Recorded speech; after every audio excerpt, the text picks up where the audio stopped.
કરું પણ કે બ્રહ્મનું બ્રહ્મ જો હે સો એને આપણો બ્રહ્મનું બ્રહ્મ જો હે સો ઓકે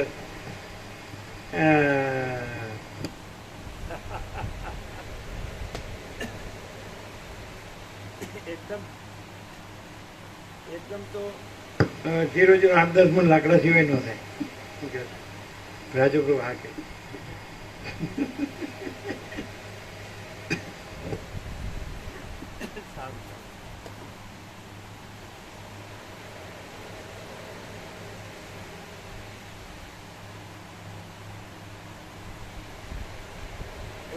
પરમાત્મા તત્વ પ્રકાશમાં હતું કે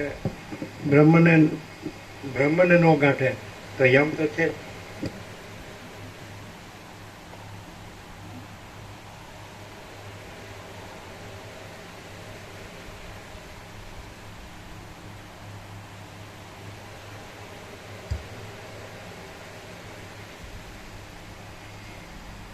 વશિષ્ઠ બોલ્યા, જેમ પીળા અને કાળા આદિ વર્ણોની પ્રકટતામાં પ્રભા જ કારણરૂપ છે, તેમ શાસ્ત્ર પ્રમાણે ચાલનારા લોકોની પ્રવૃત્તિ જ સઘળા પુરુષાર્થોની સિદ્ધિમાં કારણરૂપ છે. મનથી ખાલી શબ્દ બુદ્ધિથી ને શબ્દને અર્થથી ચાલે કરે તો પીઠ પેઠણ જેવું થાય અને આમ સીધું ડાયરેક્ટ પ્રકાશ જ છે તો અનંત પ્રકાશ, અનંત આનંદ, અનંત શાંતિ, સહજ અજરામાં અખંડ અવિનાશ અને સ્વરૂપ છોડતું નથી, સ્વરૂપથી બીજું થતું નથી. આકાશ આકાશ જ રહે છે, એ આકાશ જ રહે છે, બીજું છે જ નહીં અને થતું જ નહીં. ચિદાકાશ ચિદાકાશ જ છે, બીજું છે જ નહીં, બીજું થતું જ નથી. છે ને છે જ.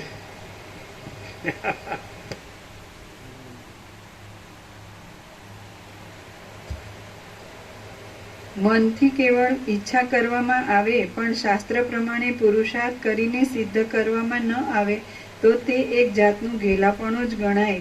એથી પુરુષાર્થ સિદ્ધ થતો નથી પણ મોહ ઉત્પન્ન થાય છે. જે રીતે કર્મ કરવામાં આવે છે તે રીતે મનુષ્યને ફળનો અનુભવ થાય છે. પૂર્વજન્મના જે કર્મો ભોગ આપવાની સજ્જ થયા હોય છે તે જ પ્રારબ્ધ કહેવાય છે. માટે પ્રારબ્ધરૂપ કર્મોનું ખંડન આ જન્મના સત્કર્મોથી કરી શકાય છે. શાસ્ત્રોને અનુસરતો અને શાસ્ત્રથી વિરુદ્ધ એમ બે પ્રકારના પુરુષાર્થ છે. તેમાં શાસ્ત્ર વિરુદ્ધ પુરુષાર્થથી અનર્થ થાય છે અને શાસ્ત્રને અનુસરતા પુરુષાર્થથી ઉત્તમ ફળ મળે છે. પૂર્વજન્મનો પુરુષાર્થ અને આ જન્મનો પુરુષાર્થ એ બંને પરસ્પરના હરીફ ન હોય. શાસ્ત્ર ને સજાતી અને શાસ્ત્ર નહીં જાતી તો માચીદા કા સબ કુછ है मैं कुछ नहीं है તો એ શાસ્ત્રનો મર્મ કહેવાય. અને માચીદા કા કોણ જોયું છે હું જ બધું છું તો એ શાસ્ત્ર વિરુદ્ધ કહેવાય. શાસ્ત્ર અવિરુદ્ધ એટલે માચીદા કા સબ કુછ है मैं कुछ नहीं है, માચીદા કા સ્વયં પ્રકાશ સંપૂર્ણ પ્રકાશ, માચીદા કા પરમ કૈવલ્ય પરમ શાંતિ, તે શાસ્ત્ર અવિરુદ્ધ. અને માચીદા કા કોણે જોયું છે અને હું જ બધું છું, હું જ બધું કરું છું અને મારું જ બધું છે એ શાસ્ત્ર વિરુદ્ધ. એટલે ખાલી વાંચીએ જ ન ખબર પડે કે કેવું શાસ્ત્ર સંમત ને કેવું શાસ્ત્ર વિરુદ્ધ ને. અને પછી એમ હોય હું તો યોગસ એટલું જ વાંચ્યું ને હું જાણું કેમ કે માચીદા કરશે છે, બીજું કાંઈ નથી. એટલે એનું બીજું કાંઈ છે ને એ બધું લઈ લીધું હોય ને અને પરમ શાંતિ રહે ને તો એનું માચીદા સાચું. અને બધું રહી અને પછી એમ લાગે ને આપણે તો બધું જ છે ને માચીદા કરશે જ બધું છે ને આપણે તો બધું જ છે એ ભ્રાંતિ હોય તો એ માચીદા કર સાચું નહીં, એ ખાલી બોલે જ. એનું જે આપણે ફૂલ છે બધું જ છે એ લઈ લો ને તો કરોડો ભૂસ, માચીદા કર કરોડો ભૂસ.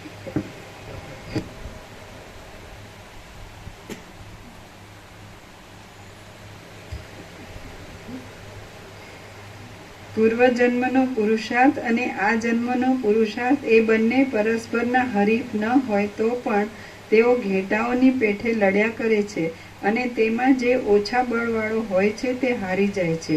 આથી પુરુષે શાસ્ત્રના નિયમને અનુસરીને એવો પુરુષાર્થ કરવો જોઈએ કે જેથી આ જન્મનો પુરુષાર્થ પૂર્વજન્મના પુરુષાર્થને તરત જીતી લે.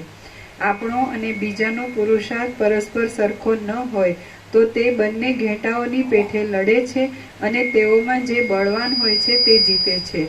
જો શાસ્ત્ર પ્રમાણે પુરુષાર્થ કરતા પણ અનર્થની પ્રાપ્તિ થાય તો તે સમયે એ અનર્થ આપનારા પૂર્વજન્મના પુરુષાર્થને બળવાન સમજવો. ત્યારે તો પ્રબળ ઉત્સાહ રાખીને દાંત પીસીને શુભ પુરુષાર્થ કરવામાં મંડ્યા જ રહેવું. એટલે પછી વિઘ્ન પાડવા સજ્જ થયેલો પૂર્વજન્મનો અશુભ પુરુષાર્થ પણ હારી જ જાય છે.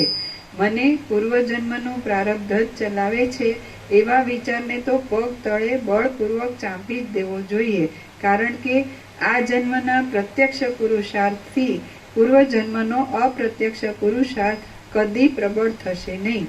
જ્યાં સુધી પૂર્વજન્મનો અશુભ પુરુષાર્થ પોતાની મેળે સંપૂર્ણ રીતે શાંત થાય નહીં ત્યાં સુધી અત્યંત પુરુષાર્થ કરવામાં પ્રયત્નપૂર્વક મંડ્યા જ રહેવું. જેમ ગઈકાલનું અજીર્ણ આજે કરેલા ઉપવાસથી ટળી જાય છે તેમ પૂર્વજન્મનો દોષ પણ આ જન્મમાં કરેલા શુભ પુરુષાર્થથી નિસંદેહ ટળી જાય છે. હિંમત ભરેલી બુદ્ધિથી પૂર્વજન્મના દુષ્ટ પ્રારબ્ધનો તિરસ્કાર કરીને પોતાનો સંસારમાંથી ઉદ્ધાર કરવા વાસ્તે શ્રવણ મનન આદિ સાધનોનું સંપાદન કરવા માટે ઉદ્યોગ કરવો, પણ નિરુદ્યોગ રહીને ગધેડા જેવા પુરુષોની પંક્તિમાં રહેવું નહીં. શાસ્ત્રને અનુસરતો ઉદ્યોગ જીવતા અને મુવા પછી પણ હિતકારક છે. સિંહ જેમ માણસોએ કરેલા બંધનના પાંજરામાંથી પુરુષાર્થ કરીને નીકળી જાય છે તેમ સમજુ પુરુષે પણ સંસારરૂપી ગુફામાંથી બળપૂર્વક પુરુષાર્થ કરીને નીકળી જવું જોઈએ. પોતાનો દેહ નાશવંત છે એવો વિચાર નિત્ય રાખવો. પશુ જેવું થવું નહીં, પણ જે કર્મો સત્પુરુષોને યોગ્ય છે તે જ કરવા. ઘામાં રહેલો કીડો જેમ ચીકણા અને કૂણા કૂણા માંસાદિક પદાર્થોનો સ્વાદ લેવામાં જ પોતાનો જન્મારો કાઢે છે તેમ સમજુ પુરુષે ઘરમાં રહીને કોઈ સ્ત્રી અને અન્નપાનાદિ ચીકણા અને કૂણા કૂણા પદાર્થોનો સ્વાદ લેવામાં પોતાના આવરદાને એળે કાઢવો નહીં. શુભ પુરુષાર્થ કરવાથી તુરત જ શુભ ફળ મળે છે અને અશુભ પુરુષાર્થ કરવાથી તુરત જ અવશ્ય અશુભ ફળ મળે છે. બાકી આ સંસારમાં દૈવ નામે કંઈ જ નથી. જે પુરુષ પુરુષાર્થ રૂપી પ્રત્યક્ષ પ્રમાણને છોડી દઈને અનુમાન રૂપી દૈવનો આશરો લે છે તે પુરુષ પોતાના બે હાથને જ સર્પરૂપ જાણીને તેમને જોઈ ભાગે છે એમ સમજવું. જેમણે શ્રેષ્ઠ પુરુષોના વિચારો જોયા નથી અને જેઓ અમને દૈવ જ ચલાવે છે એવો નીચ વિચાર રાખે છે તે પુરુષોનું મોં જોઈને લક્ષ્મી પાછી જ વળી જાય છે. આથી પુરુષાર્થપૂર્વક પ્રથમ વિવેક આદિ સાધનોનું સંપાદન કરવું અને જેઓમાં આત્મજ્ઞાન રૂપી ઉત્તમ અર્થ છે એવા શાસ્ત્રોનો વિચાર કરવો.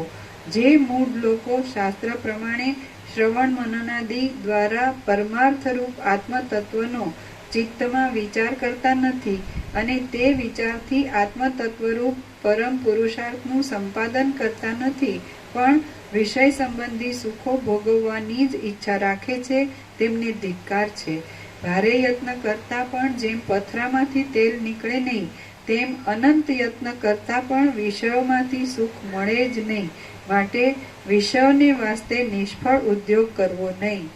સત્પુરુષો વિષયોને સારું ઉદ્યોગ કરવાની ઈચ્છા પણ રાખતા નથી. જેમ ઘડો અને વસ્ત્ર આદિ બનાવતા પહેલા મનમાં તેનું માપ ધારી લઈને યોગ્ય સાધનો ગોઠવી લેવામાં આવે છે તેમ પરમ પુરુષાર્થનું પણ માપ ધારી લઈને તેને સારું શ્રવણ આદિ યોગ્ય સાધનોને ગોઠવવા જોઈએ.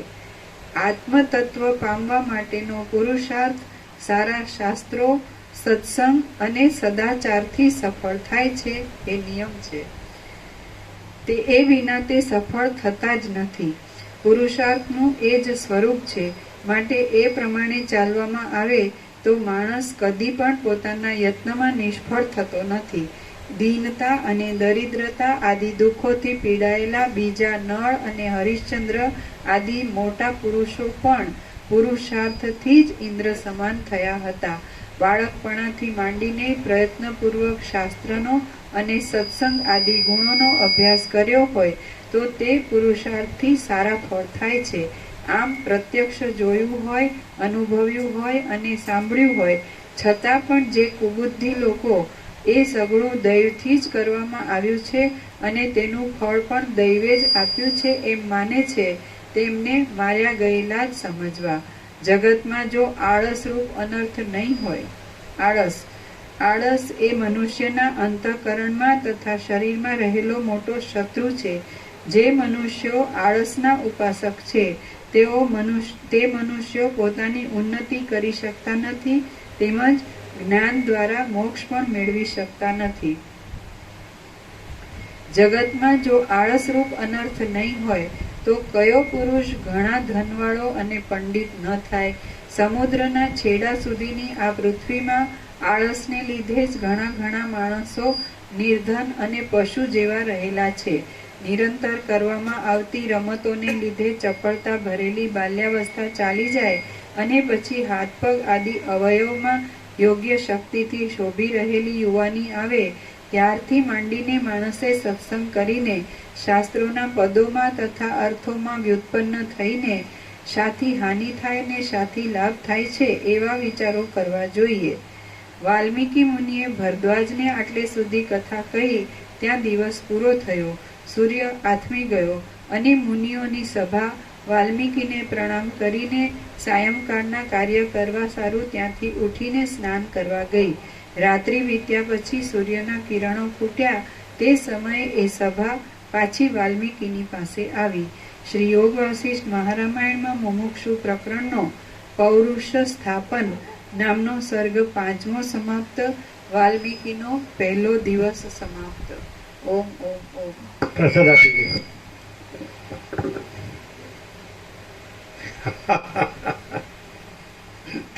કેવું હતું આજે નિત્યનૂતન પ્રકાશ? આખું અનંત સંપૂર્ણ નિરપેક્ષ સત સ્વયં પ્રકાશ પોતે જ પરમ ચિદાકાશ પરમ જ્યોતિ અખંડ જ્યોતિ છે. કોઈ શાસ્ત્ર ગુરુ એમાં કાંઈ નથી ને એ કાંઈ પરમ ચિદાકાશ આપતા નથી કે બનાવતા નથી, એ કરતા નથી. પોતે પરમ ચિદાકાશ પરમ જ્યોતિ અખંડ જ્યોતિ. અરે પ્રસાદ લીધા વગર જતા નહીં.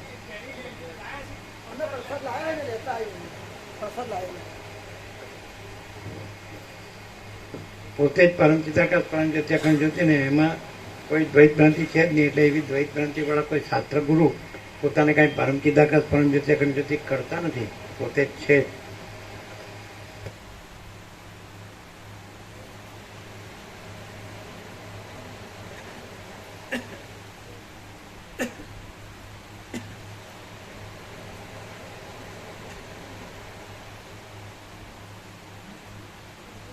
અને પોતે પરમ ચિદાકાશ પરમ જ્યોતિ અખંડ જ્યોતિ દ્વૈત ભ્રાંતિ રાખે તોય નથી. અને પોતે ભ્રાંતિ રાખીને પરમ ચિદાકાશ પરમ જ્યોતિ અખંડ જ્યોતિને જુદી બીજી માનન પોતે ન રહે કોઈ છે. અને પોતે દ્વૈત છે જ નહીં, પોતે જ પરમ ચિદાકાશ પરમ જ્યોતિ અખંડ જ્યોતિ. અને બીજું છે જ નહીં, બીજું થતું જ નહીં. પણ ભ્રાંતિ રાખીને આવું બોલીએ તો એ નથી, પણ એ જ છે. અને ભ્રાંતિ છે જ નહીં, એવી રીતે રહે તો એ છે.